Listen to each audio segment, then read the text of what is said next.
Primero, en España tuvimos una transición ejemplar, desde la dictadura militar a una democracia más o menos homologable con el resto de Europa.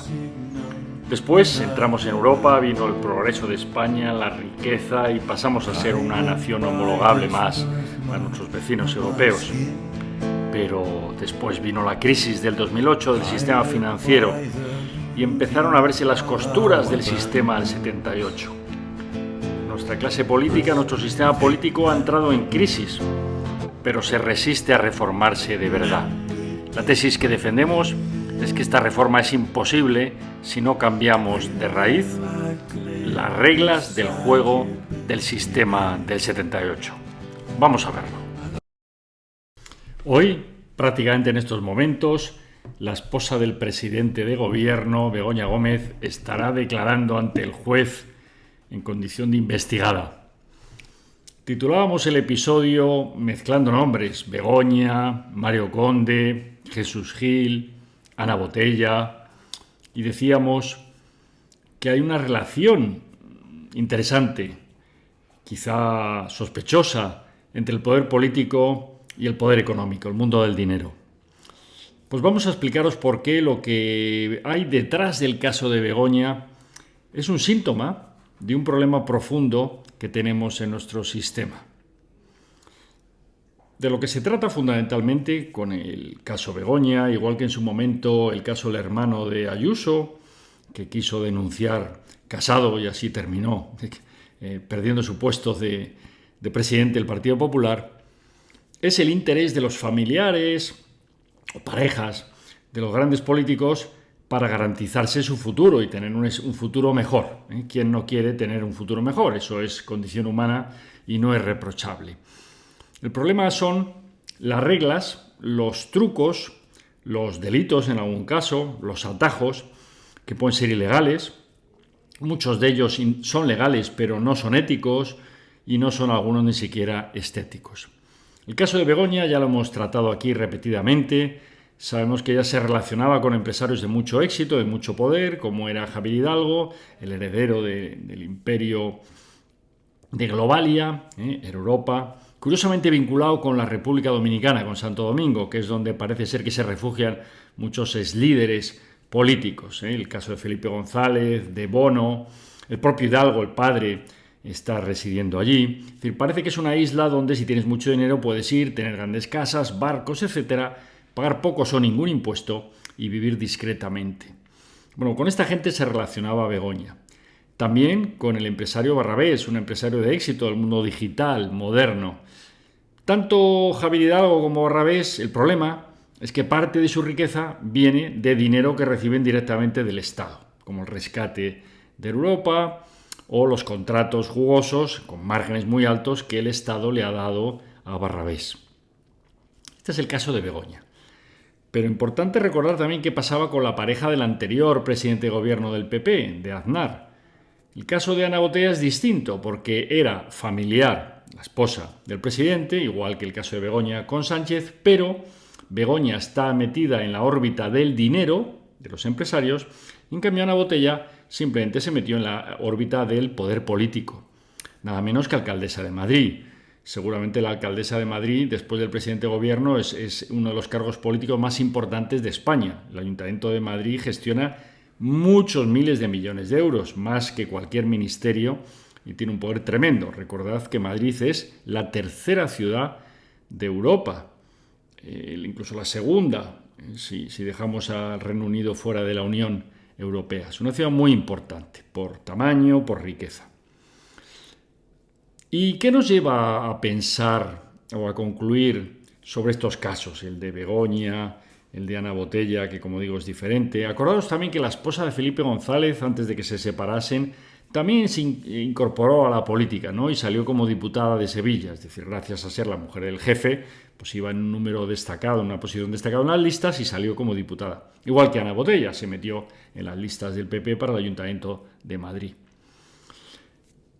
Esto nos lleva al segundo punto del capítulo de hoy, que es, en nuestra opinión, no podemos demostrarlo, pero creo que es patente, bastante evidente para el que lo quiera ver, que hay un pacto tácito no escrito, un pacto tácito entre las élites de este país que se llegó a él durante la transición.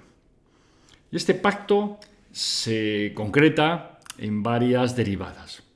Las más importantes, si queréis, las tres más importantes serían: la primera, los Borbones, el sistema monárquico, que es como la piedra angular del sistema del 78, pues van a tener una muy buena vida, se les garantiza que la corona pasará a ser hereditaria, en principio al hijo varón, ¿no? Luego esto habrá que corregirlo en algún momento, porque ya no es soportable en siglo XXI que los hombres tengan privilegios sobre las mujeres, pero aún así en nuestra Constitución española, tan igualitaria ella, discrimina negativamente a las mujeres en la corona. Pero lo importante, los Borbones se garantizan su continuidad y tener una buena vida holgada, ¿no? Unos amplios presupuestos, vacaciones, todo pagado, es decir, palacios, Mallorca, el barco, lo que haga falta, esquí en Gstaad, las mejores estaciones de Europa, etc. Evidentemente, todo esto, el pacto implica que no te pases, que no abuses de tus privilegios, que son muchos. Casos que abusaron y que fueron penalizados, lógicamente. El más claro es el de Urdangarín, que además no era Borbón, simplemente se ha casado con una Borbona, pero aprovechó para intentar hacerse multimillonario. Aquí rompe el límite del pacto, que es, oye, tienes una magnífica vida, no quieras además ser multimillonario y convertirte en un gran empresario utilizando tus lazos familiares con los Borbones. Y, como sabéis, Urdangarín pues acabó en la cárcel. Y divorciado, separado de su mujer, por tanto, rota todo el cordón umbilical con los Borbones. Siguiente caso de exageración, es curioso porque fue el mismo cabeza de familia, el pater familia, Juan Carlos I, donde como vivía en esa burbuja donde nadie le hacía ver la realidad, cosa que le ocurre a muchas personas cuando empiezan a acercarse a edades avanzadas, y es que no quieren ver la realidad y nadie se lo hace ver, es lo que le pasa a Biden estos días en Estados Unidos, pues a Juan Carlos le pasó lo mismo. Y seguía estirando de la cuerda de los millones de comisiones cobrados fuera de España y no declarados al fisco, y estirando de la cuerda de sus relaciones familiares, incluso planteándose separarse de su mujer e irse con Corina a vivir a Londres, y le mandó 70 millones o 65 millones, etc. Por tanto, acabó castigado. No vamos a meter en la cárcel a un rey, pero sí le vamos a obligar a abdicar, renunciar a la corona y a irse de España, a seguir viviendo bien, pero ya sin el oropel del poder y de la influencia en España. Este es el primer, digamos, acuerdo tácito, la corona. El segundo, los partidos del régimen, el PP, el PSOE, a nivel nacional, deciden que ellos se van a turnar en el poder permanentemente, es decir, el Estado español va a ser para ellos. Ahora le tocará a uno, ahora le tocará a otro, irán turnándose en función de una serie de factores que hoy no vamos a entrar a explicar. Por otro lado, además de estos dos grandes pilares, existen en los territorios un poco díscolos, el País Vasco, estaba en pleno terrorismo, acordaros, y los catalanes que querían reivindicar algunas cosas. Bueno, pues el sistema dice, vale, vosotros vascos y catalanes, es decir, el PNV, el hegemón del País Vasco, y Convergencia, los Pujol, el hegemón de Cataluña, podéis ser parte de este sistema siempre que colaboráis, y a cambio vosotros hacéis lo que os dé la gana un poco en vuestros territorios, intentar no pasaros, y nosotros hacemos la vista gorda. El PNV es más identitario, más, digamos, serio. Pujol, evidentemente, por temas de nepotismo y de familia, pues se dedicó a enriquecerse de una forma también abusiva. Querían ser multimillonarios, además de ser políticos poderosos, y esto en algún momento les pasó factura. No terminaron en la cárcel porque están muy vinculados con el sistema del 78, pero perdieron todo el poder político. Y la tercera parte, la C, digamos, la tercera pata de este sistema, es la pata del dinero. Las grandes empresas, los grandes financieros. Ellos son los que financian a los partidos políticos, muchas veces con préstamos que no se recuperan y que tampoco se reclaman. Son también los grandes grupos económicos los que financian a los medios de comunicación, un elemento muy importante para mantener engrasado y en armonía este sistema del 78. Y como contraprestación, estos grandes grupos económicos, la mayoría de ellos viven directa o indirectamente del Estado, es decir, o son grandes constructoras o grandes empresas de energía o de telecomunicaciones que facturan muchísimo al Estado y que están regulados por el Estado, es decir, por los políticos, o son también grandes empresarios que tienen de alguna manera influencia en los medios de comunicación, bien por la financiación que hacen con la publicidad o con préstamos, o directamente muchos de ellos tienen propiedad, directamente son los propietarios de los grandes medios de comunicación. Estas empresas, pues os podéis imaginar, las grandes constructoras, las que están participadas o son del gobierno y tienen mucho presupuesto, como es Renfe, Indra, los bancos, las empresas de energía. Este es el primer gran capítulo de la tesis de hoy.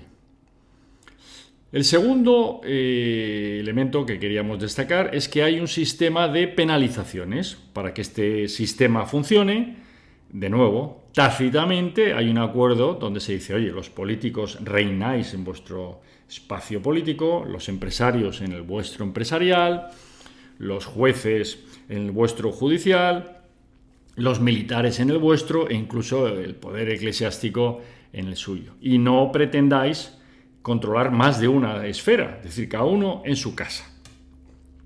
¿Qué ocurre cuando alguien quiere de su casa invadir las competencias y el espacio de la casa del otro? Pues que son penalizados. Ejemplos, pues los más claros son los empresarios que han querido meterse a políticos y ser reyes o líderes o presidentes de espacios políticos importantes. El caso más paradigmático es Mario Conde.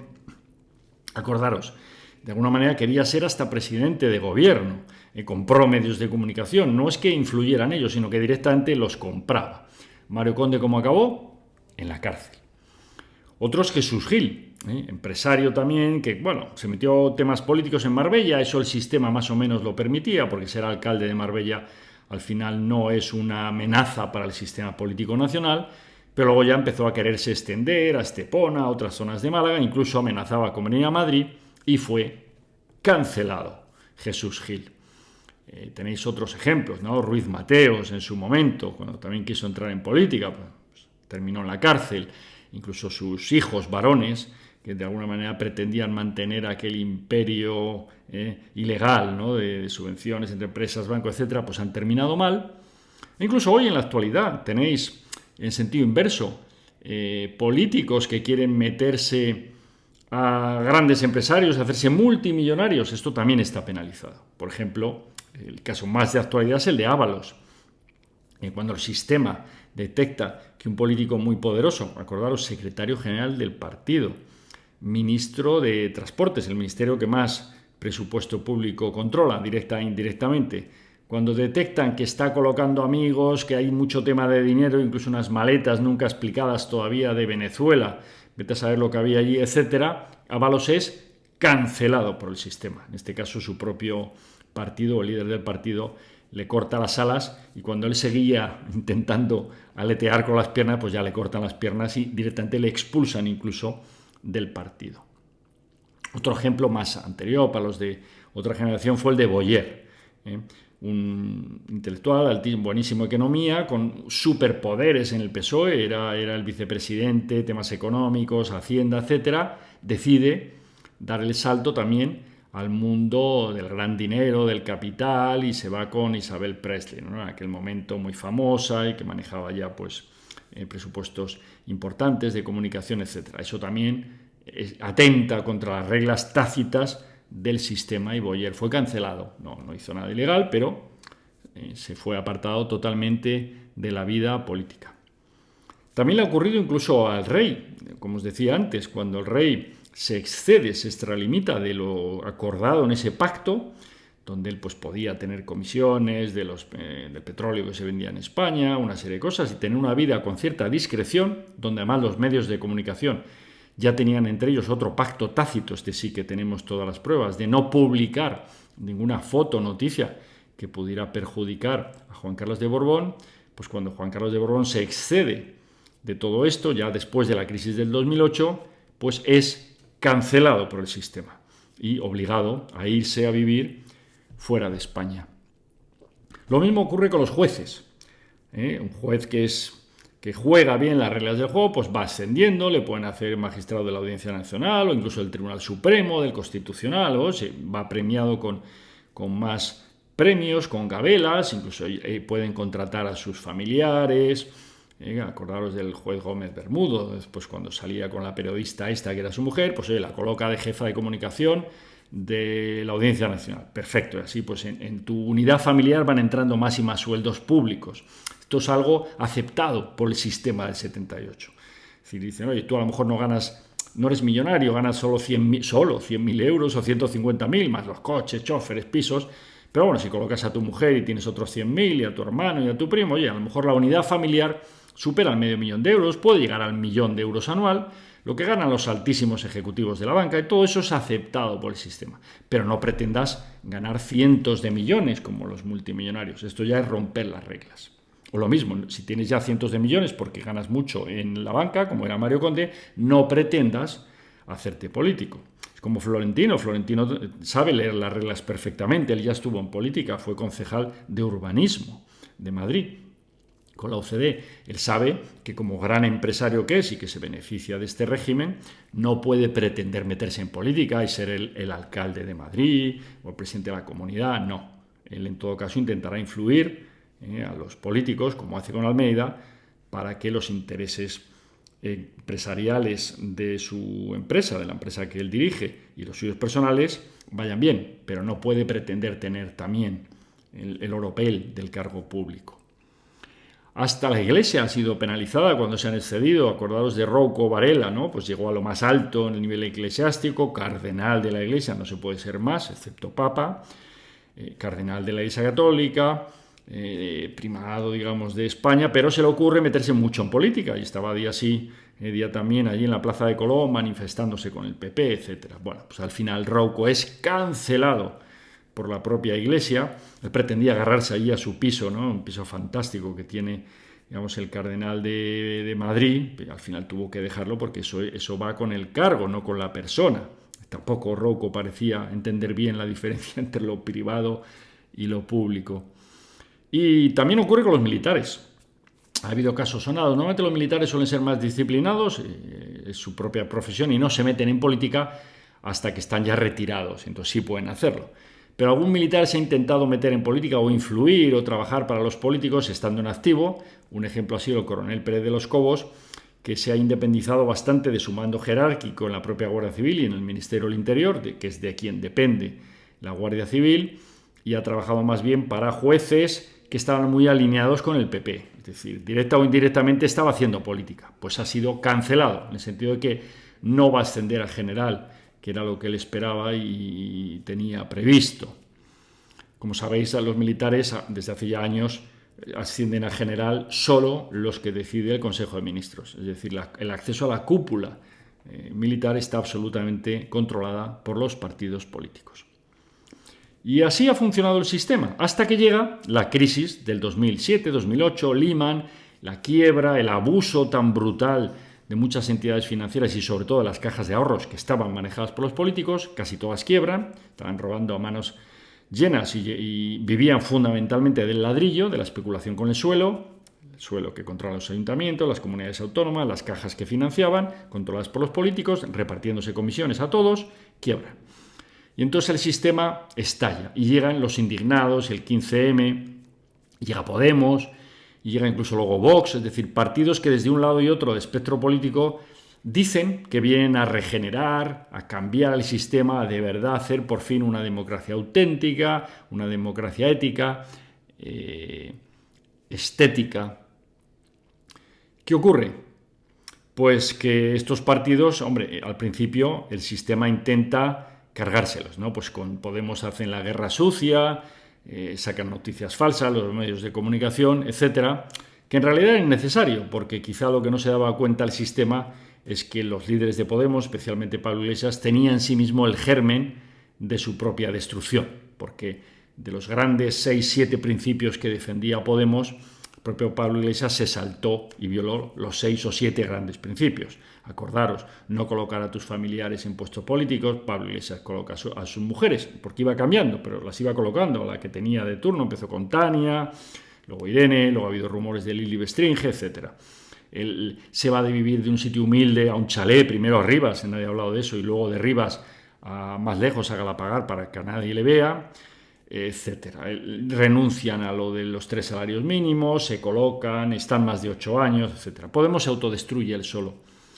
Vox todavía es pronto para saberlo, pero en el fondo tampoco hace daño al sistema. Vox ha aceptado ser la muleta del PP, gobierna con el PP para evitar que gobierne el PSOE en algunas autonomías, y luego además enseguida pues, está controlado. Abascal se ha autonombrado presidente de la Fundación Disenso vitalicio, es decir, que Vox ya tiene señales que nos hacen ver que nunca será un partido de gobierno, nunca tendrá los 5 o 8 millones de votos a los que aspiraba a tener Podemos, o en su momento Ciudadanos, o en su momento Vox, que llegó a 3.700.000 y ahora está en torno a 1.800.000. Más crisis, pues el sistema judicial. El sistema judicial este año ya es escandaloso, ya prácticamente cualquier ciudadano español que le interese el tema sabe que el Consejo General del Poder Judicial está controlado por los políticos, que el Tribunal Supremo está controlado por el Consejo y por tanto también por los políticos, etc. Depende absolutamente, la alta magistratura del Estado depende de los políticos. Los políticos, recuerdo, de Génova, del PP, y de Ferraz, del PSOE. Es decir, depende de 2 despachitos en Madrid, por cierto. Ya ni siquiera el PNV y los antiguos de Convergencia les dejan influir, por eso están tan picados y tan cabreados últimamente. Sistema militar, como os he dicho, también depende 100% de los partidos políticos. Es el Consejo de Ministros quien decide quién llega y quién no a general.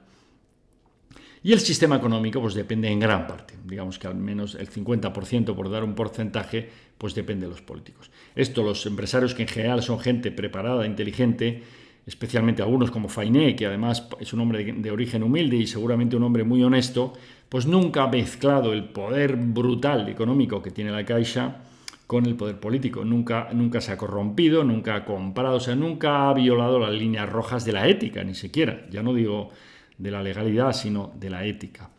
Florentino en Madrid pues también se ha dado cuenta, y entonces ACS, Florentino Pérez, no se mete en política de una forma directa. Y las grandes empresas, como pueden ser Telefónica o Renfe, pues ya, digamos, juegan su papel. Telefónica pues defiende el sistema, permite que haya políticos en su consejo de administración para controlar sobre todo lo que hace Telefónica en el mundo de los medios de comunicación. Ya sabéis que ha tenido que salvar a Prisa, al País, a la SER. Lo mismo también la Caixa ha tenido que estar metida en Prisa. Renfe también está muy manejada, especialmente ahora por el PSOE, y se han dado cuenta que es una empresa que tiene grandes presupuestos de publicidad y de infraestructuras y por tanto tiene un gran poder político territorial y nacional por sus campañas institucionales, y el sistema ha intentado sobrevivir, y lo ha conseguido, a esta crisis económica tan brutal. Pero claro, las costuras se siguen estirando. Y ahora llega el caso Begoña. El caso Begoña, que pensamos que probablemente ha sido movido no solo por este pseudo sindicato medio mafioso, manos limpias, sino también algunos críticos del PSOE, que como sabéis están muy críticos con Sánchez y que están de alguna manera lanzando mensajes a Sánchez para decir: hey, has gobernado ya 6 años, quizá te queda 1, 2 o 3 más como mucho y luego tendrás que irte. Y empiezan a atacar a su mujer. El hermano de Ayuso fue un caso similar, en este caso del PP, terminó mal para los que quisieron cargarse a Ayuso en el PP, es decir, también la crisis o la crítica venía de dentro, como seguramente está ocurriendo en el PSOE en este caso. Acordaros que Felipe, Guerra y algunos otros ilustres próceres del PSOE están contra Sánchez. Ayuso ha tenido también ahora el caso de su novio, que todavía no sabemos cómo terminará. Es decir, las costuras del PP y del PSOE se están estirando. La opinión pública, de momento, parece que traga, en el sentido de que sigue gobernando el PSOE y el día que deje de hacerlo será para que gobierne el PP. Es decir, no hay alternativa. No la hay a nivel España. A nivel regional, en el País Vasco y en Cataluña, sabemos que sí. Es decir, cuando el PNV abusa tanto, pues al final Bildu se reinventa, rechaza la violencia y consigue ya tener tantos votos o más que el PNV. Y algo similar le puede ocurrir en Cataluña al clan de los Pujol, reconvertido en Junts, con Esquerra. Lo que pasa es que Esquerra tiene contradicciones internas muy fuertes y también tienen que aclararse. Además, tienen un mes para hacerlo si quieren apoyar a ella, digamos, al sistema, o prefieren radicalizarse más y irse, digamos, al monte del independentismo unidireccional. Y termino el capítulo rompiendo una lanza por la solución. ¿Cuál es la solución a todo esto? Ya lo hemos dicho varias veces, no voy a enumerar ahora las falsas soluciones o la no solución de no hacer nada o de huir. La solución es, en nuestra opinión, muy fácil de expresar y muy difícil de aplicar. La solución sería establecer un código ético de obligado cumplimiento. En este código ético estaría prohibido contratar a familiares en tu perímetro de actuación. Pues si eres el alcalde de Madrid, no contratas a ningún familiar en la administración de Madrid. Si eres el presidente autonómico de la comunidad X, no contratas a nadie de tu familia ni tu pareja en esa comunidad. Muy sencillo, como se hace en las empresas. Segundo, tampoco se contrata con familiares en ese ámbito. Es decir, que si eres el presidente de Renfe, no contratas para Renfe a empresas que sean de tus familiares, donde estén colocados a dedo tus familiares. Muy sencillo. Otro código, otra norma que nos gustaría proponer es que cualquier persona que se quiera dedicar a la política y cobrar un sueldo político, antes ha tenido que demostrar durante un cierto tiempo, habría que establecer si es 1 año, 4, 5, 10, depende para qué cargo, que esa persona ha sido capaz de trabajar por su cuenta, no por el sistema de la partidocracia. Es decir, que esa persona ha cotizado a la seguridad social, que podamos ver su declaración de cotización, su vida laboral, que es algo que todo el mundo tiene acceso, no hace falta desvelar en qué empresa, pero sí ver cuántos años ha trabajado cotizando a la seguridad social, para que por lo menos sea una persona que no haya sido siempre genéticamente un parásito del sistema. Necesitamos gente que haya producido por sí mismo, antes de organizarnos a los demás la producción del país. Este código tendría que tener fortísimas penalizaciones para el que lo incumpla, tanto si son políticos corruptos como si son empresarios que corrompen, y finalmente tendría que haber ejemplaridad. Es decir, en cuanto alguien no es ejemplar, tiene que ser cancelado en su función. Un poco lo que ha pasado con Juan Carlos I cuando ha violado la ejemplaridad de una forma tan evidente y tan casual, ya incluso con la anécdota, si queréis, de sacarse fotos matando elefantes en Botswana con su amante. Es decir, parece que en ese caso ya había que tomar medidas. Pues lo que proponemos es que no haya que llegar a tanto, sino que haya una ejemplaridad clara anterior.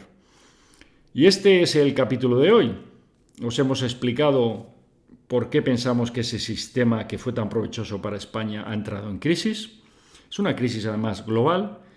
Os hemos contado los pactos tácitos que había para que ese sistema funcionase, cómo cuando se ha roto, cuando alguien ha incumplido ese pacto, ha sido penalizado y cancelado, pero aún así pensamos que en España, para desarrollar todo su potencial, es necesario un código ético que eleve el listón y que obligue a la casta política a no ser simplemente parásitos, sino a ser ellos también productores, y que nos permita a todos los españoles desarrollar nuestro potencial, que es, sin ninguna duda, muchísimo superior al que hemos alcanzado hasta ahora.